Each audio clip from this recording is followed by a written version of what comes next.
Mas, assim, amor, eu quero treinar, mas será que eu vou formar concorrentes? E aí, como é que fica? Vou treinar a pessoa, quando ela está pronta, ela sai. E agora, José, o que é que eu faço? Você tem essa dúvida? Você já passou por isso? Gato escaldado tem medo de água fria? Nós vamos falar sobre isso.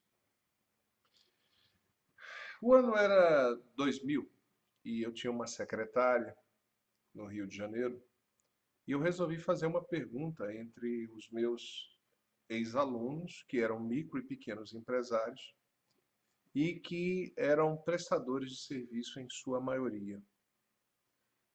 Como eu os conhecia, eu direcionei a pesquisa e a pergunta foi a seguinte: foram 132 pessoas, de vários segmentos.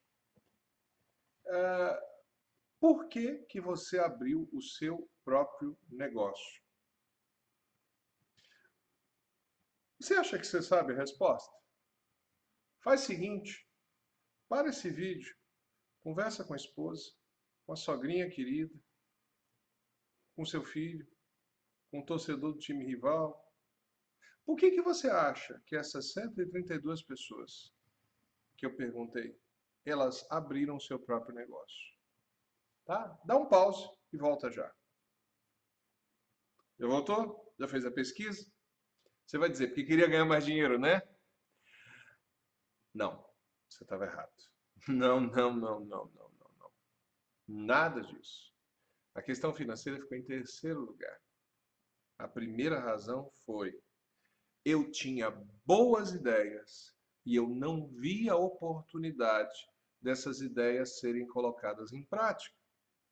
Isso me desmotivou. Dois, que está relacionado, mas não é a mesma coisa. Eu não tinha autonomia para fazer algumas coisas que eu tinha que fazer e era cobrado como se eu tivesse. E a terceira foi a questão financeira. Quando alguém se separa de você, num casamento, num namoro, é porque um dos lados está infeliz. Uma pessoa, quando está feliz com você, ela não te larga. Se você a ajuda a construir ou realizar os sonhos dela. Se for quase o contrário, é bem provável que você tenha problemas. Sem entrar em outras questões, que vão ser exploradas mais à frente, não é bem assim, mas estou falando da essência.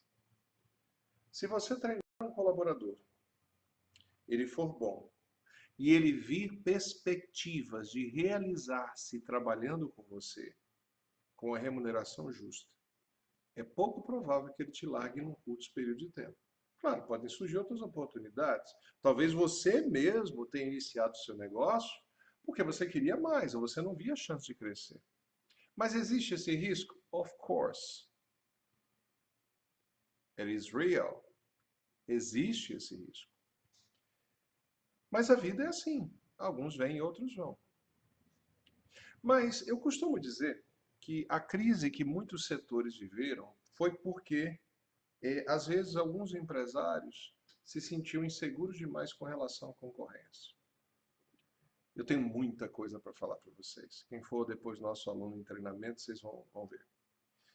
Deixa eu fazer uma analogia com o que aconteceu nos anos 2000 e o começo dos anos 2010 aí por diante. Bem, nós tivemos aquele boom do crescimento, sustentado ou não. Veio o FHC, com acertos e erros. Depois nós tivemos uma bonança internacional. Alguns ajustes internos foram feitos, outros foram catastróficos. Tivemos um outro governo com uma demanda internacional crescendo, com seus erros, com seus acertos, enfim. E é fato que nós tivemos alguns problemas muito sérios na economia um pouco antes de 2008. Mas até então a economia estava andando, andando, andando, andando, andando, andando, andando, andando, antes de chegarmos naquele período onde a crise internacional começou e afetou o Brasil com um lag, com um delay, um atraso de tempo. Vou falar do setor cabeleireiro. Você que talvez tenha aí um cabeleireiro, um salão de cabeleireiro. Nessa época, quando as coisas estavam indo bem, 2004, 2005, 2006, e o seu salão crescendo, você nem sabe porque, nossa, como eu cresci, coisa e tal, e papapá, papapá. Tua funcionária começou a fazer conta.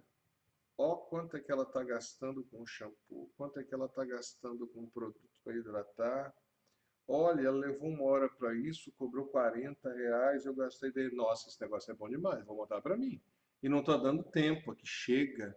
Se ela cobra R$ 50, eu vou cobrar 30 e ainda vou ter lucro. Teve uma onda de gente que começou em 2004, 2005, 2006 a abrir o seu salão. Tinha até algum conhecimento técnico. Muitos tinham conhecimento técnico pequeno, outros tinham bom conhecimento técnico, mas não conheciam de gestão. Só que a demanda estava tão forte e a coisa estava indo.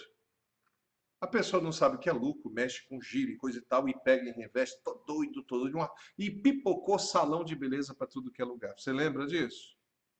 2008, 2009, 2010, aqueles começaram a abrir 2011, daqui a pouco você começou a ver um salãozinho quebrar.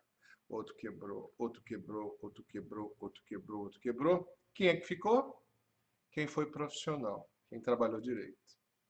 Teve prejuízo no primeiro momento? Tem. Se você tem um restaurante e vende uma refeição comercial a 16 e abre um cara ali e vende a 11, ele não vai sobreviver provavelmente, só se estiver lavando dinheiro. Mas enquanto ele estiver de pé, ele vai te atrapalhar. Mas quem é bom fica. Existe esse risco de você formar gente. Mas se for assim, você não sai de casa. Se for assim, você não bota o pé do lado de fora. Você não abre o negócio. Outra coisa, a concorrência, ela na verdade pode te ajudar. Porque às vezes uma pessoa que num primeiro momento, só quero preço, só quero preço.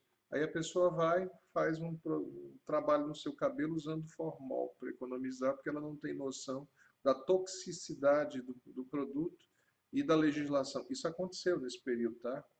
Hoje todo mundo sabe, mas na época eu vi isso com clareza. Aí a pessoa vai e cobra um produto barato, o produto não dá o mesmo resultado, ela não sabe fazer conta, ela se enrola, daqui a pouco ela está quebrando. Então, eu costumo dizer, quando você for formar e treinar pessoas, você não precisa treinar de uma vez. Ganha confiança. Passa uma tarefa aqui e vê se presta. Passa outra tarefa aqui e presta.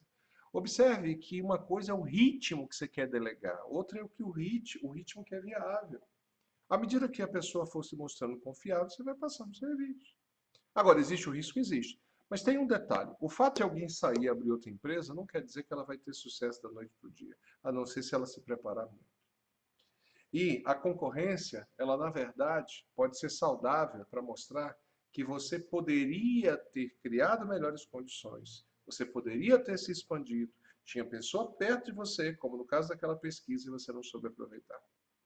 Ninguém cresceu por medo, ninguém foi à lua sem ousadia, ninguém dá por um abismo com 2 pulinhos. Você tem o risco de formar concorrentes. Mas o mestre é o mestre, desde que ele não se acomode. Bola para frente, que atrás vem gente. Se for ter medo, não levanta da cama. Um grande abraço, até o próximo vídeo.